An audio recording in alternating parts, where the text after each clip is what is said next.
The tools for our textile videos were supplied by Tom Hunt of Waterside Forge. Hello everyone, and welcome to another of Van Cortlandtville Historical Society's educational videos.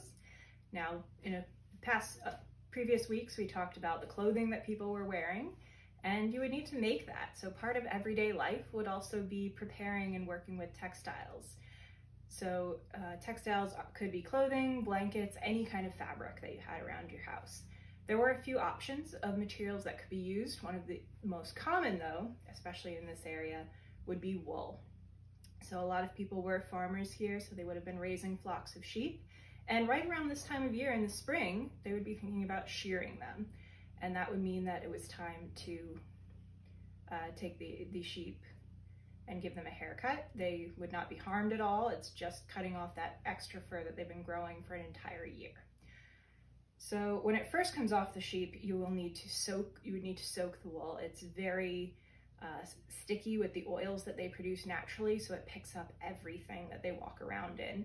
So you would want to soak it, get the worst of all the dirt and everything else out. And even after that, this is what I have here, you're still going to have to work with little grass and leaves and things that just don't dissolve in water that are still caught up in the fibers. So this step would be called picking.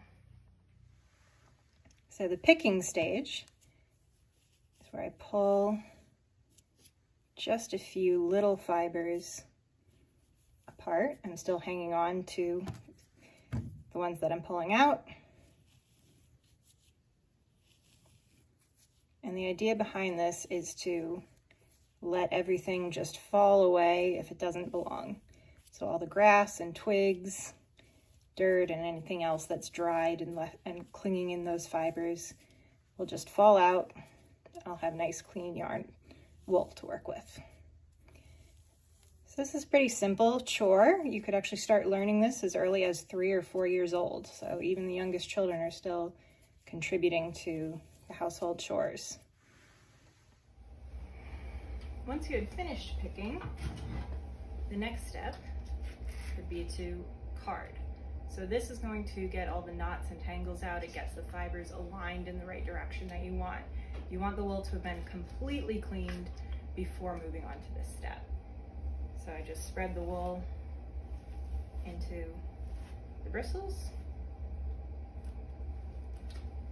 and then pulling one across the other. I can separate them this way. So this would be a chore for children a little bit older. They might be about 6 or 7 when they start learning this, just because it does take a little bit more arm strength. And speaking from experience, these will hurt if you scrape yourself on them. And then there's a bit of a trick to taking the wool off.